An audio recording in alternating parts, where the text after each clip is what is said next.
यीशु रक्त का बाड़ा, प्रभु यीशु मसीह का नाम का बाड़ा बता दिया और क्रूसी सामर्थ का बाड़ा बता दिया। स्वर्गीय दूतों का बाड़ा तो मैं ऐसे ही बता देता हूँ। भजन संहिता 34 अध्याय निकालो। मैं तुम 7वां वचन में तो लिखा हुआ है, पर तुम पूरे अध्याय को पढ़ सकते।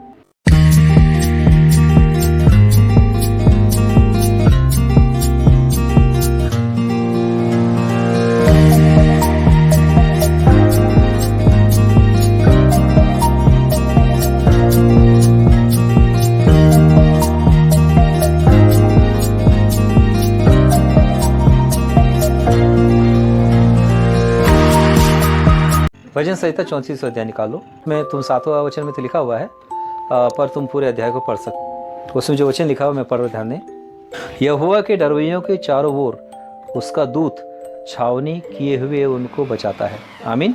स्वर्गदूत का जो काम है वो बड़े बड़े पावर से जब लड़ाई होती है ना, जैसे कुछ मीटिंग करते हैं, पूरा गांव का मामला या शहर का मामला या राज्य का मामला है ना, या देश का मामला है, ऐसे समय में फिर स्वर्गदूत उतर के आते हैं। बड़े बड़े मीटिंग होते हैं ना, कैसे होते हैं, तो उस समय जब प्रार्थना किया जाता है परमेश्वर स्वर्गदूतों को भेजता है। नहीं तो प्रभु यीशु मसीह से सुसमाचार का विरोध तो आराम से होता रहा, कैसे होने देंगे, दुनिया में नहीं होने देंगे। पर जब परमेश्वर से प्रार्थना किया जाता है, प्रभु हमको फलां जगह एरिया में मीटिंग करना है, तो परमेश्वर अपने दूतों को भेज देता है। परमेश्वर दूतों को भेज देता है, एकदम चारों तरफ बाड़ा बन जाता है। फिर उसका जो विरोध करने वाले चू से चार नहीं कर पाते, वो उनको स्वयं को छुप होना पड़ता है, उनकी शक्तियाँ काम नहीं करती। जहाँ मीटिंग होते रहते हैं ना, उनके विरुद्ध में भयंकर जादू टोना तंत्र होता है। कई लोग यज्ञ करते, भयंकर यज्ञ करते हैं कि वहाँ पर वो मीटिंग ना हो करके, पर उनको कुछ नहीं चलता, उनकी शक्तियाँ निकम्मी हो जाती है। अंधकार शक्तियाँ जिनकी उपासना करते हैं वो भी काम नहीं करते, वो भी भाग जाते हैं। तो इंसान क्या करेगा? इंसान ज़्यादा कुछ नहीं कर सकते, क्योंकि वहाँ भी इंसान लोग आते हैं सुनने के लिए।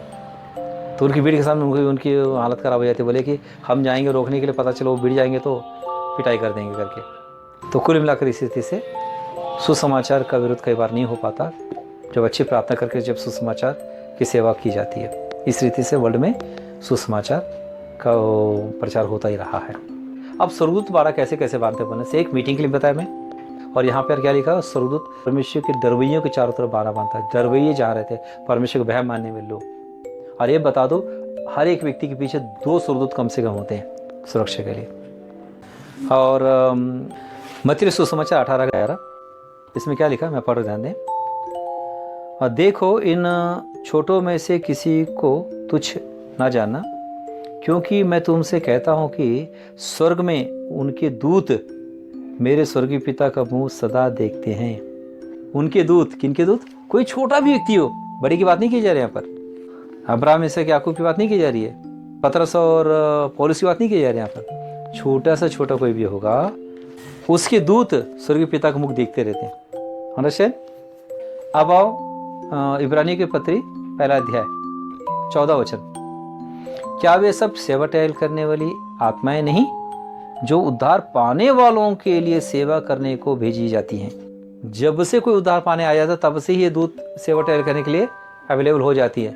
तो उद्धार पाने के बाद सेवा टहल नहीं करेंगे क्या? तो ये दूत जो है कहाँ कहाँ पर सेवा टहल कैसे करती है बोलने से, एक बड़े बड़े मीटिंगों में, दूसरा प्रार्थना करने और परिवार के चारों तरफ, तीसरा परमेश्वर को भय मानने वाले। अब पहला यही समझ लो, परमेश्वर को भय मानने वाले के चारों तरफ चौनी बांधकर रक्षा करते रहते हैं, प्रार्थना करने परिवार के चारों तरफ और बड़े मीटिंगों के चारों तरफ। और ये स्वर्गदूत हमेशा की जिम्मेदारी रहती है उनकी, जिनको परमेश्वर जिनके अंडर में सौंप दिया वो स्वर्गदूत उनकी सुरक्षा करे। और स्वर्गदूतों का बाड़ा और कैसे कैसे बनता बोलने से, फिजिकल भी, स्पिरिचुअल भी, अदृश्य आने वाले खतरों से भी बचाने का भी काम करते हैं। कोई मान लो उड़ती हुई कोई चीज़ आ रही है, उसकी दिशा मोड़ सकते हैं। जैसे अभी एक व्यक्ति के विषय में बीते दिनों गवाही बताया था कि वो अघोरी का प्रैक्टिस करता था, बाद में वो शक्तियाँ उल्टा उसको अफेक्ट करती। वो व्यक्ति तो एक बार चक्कर आके रास्ते में गिर गया, तो उसके ऊपर एक लारी चढ़ जाती, पर अचानक से स्वर्गदूत ने कहा रुक जा, तो लारी तुरंत रुक गई। पब्लिक को नहीं मालूम, पब्लिक को कैसा लगा होगा, ड्राइवर ने ब्रेक लगा दिया।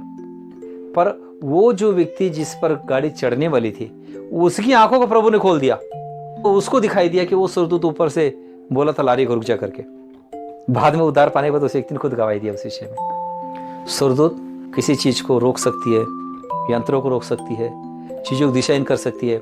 एक बुक में पढ़ रहा था, और उसमें जकरिया नाम का एक व्यक्ति गांव के पास जब पेड़ के पास उस गांव के लिए प्रार्थना करता बैठ के, तो हुआ यूँ कि एक सांप पीछे से आ रहा था। तो अचानक से पेड़ का डाली टूटा और सांप के ऊपर जा गिरा, सांप मर गया। कैसा सुरक्षा हुआ, कैसा हुआ? स्वर्गदूत का काम है। और वही प्रार्थना करता उस समय क्या हुआ, एक सांड भयंकर गुस्सा से उसके दौड़ के आ रहा था उसको मारने के लिए। पता चला एकदम दौड़ के आ रहा था, तो रास्ते में वो जमीन फटा हुआ था, जमीन के फटे में उसका टांग पड़ा, सांड का धड़ाम से गिरा। कैसे होता है सब? स्वर्गदूतों का काम है। स्वर्गदूत बड़े से जो नुकसानदायक चीज़ों को दिशा मोड़ देता है और इंसान को पता भी नहीं चलता। तो परमेश्वर के स्वर्गदूत जो है ना, परमेश्वर के लोगों की सुरक्षा करते हैं। परमेश्वर का भय आना चाहिए। भय मानना मतलब समझ रहे हैं? परमेश्वर का भय मानना मतलब बुराई से दूर रहना। बुराई करने के अंदर प्यार हो तो परमेश्वर का भय नहीं है, इसका मतलब यह है।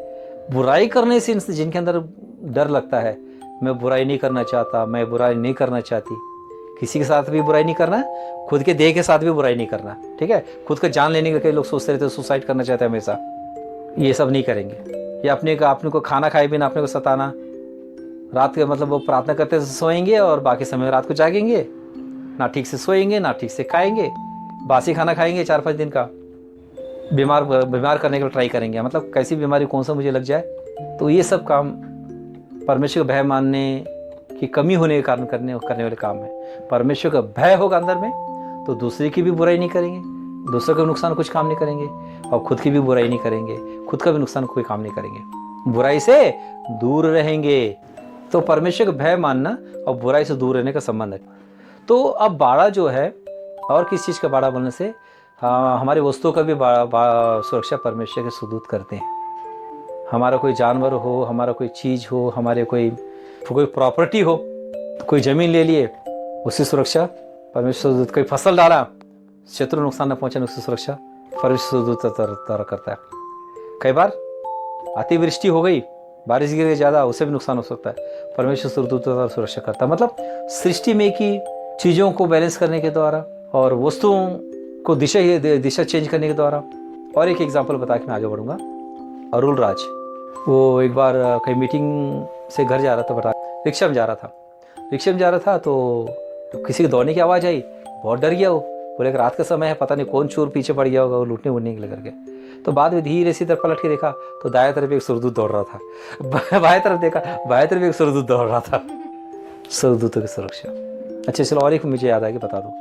एक युवती के विषय में, कई मीटिंग से घर जा रही थी और रात को करीब 4 कुछ समय बज गया, अपने लोकल एरिया पहुँचते बोली कि मैं रेलवे स्टेशन बैठ के इंतजार करने से अच्छा है कि चलो ऑटो कर चली जाती हूँ। ऑटो करके जाने लगी तो ऑटो वाले ड्राइवर की नीयत ख़राब हो गई, दूसरे दिशा में ले जा रहा था। पर ये बोली भैया किधर ले जा रहे हो? तो पलट के देखा, वो तो मस्ती में दुष्टता से देखा, पर देखा तो उसके बाद इतना डर लगा उसको कि उसके दाएं ओर, लड़की के दाएं ओर एक सुरदूत, बाएं ओर एक सुरदूत, एकदम चमकदार कपड़े पहन के चमकदार तलवार लेके बैठे थे। उसकी हवा खुल गई, ड्राइवर की डर के थरथराते हुए लड़की को ले जाके घर में छोड़ दिया और पैसा भी लिए बना भाग गया। तो परमेश्वर का भय जितना मानोगे, लड़की होने के बावजूद तुमको डरने की जरूरत नहीं होगी। तुम्हारे अगर सुरदूत को सुरक्षा में है, तुमको इनसिक्योरिटी फील नहीं होगा, तुमको सिक्योरिटी फील होगा।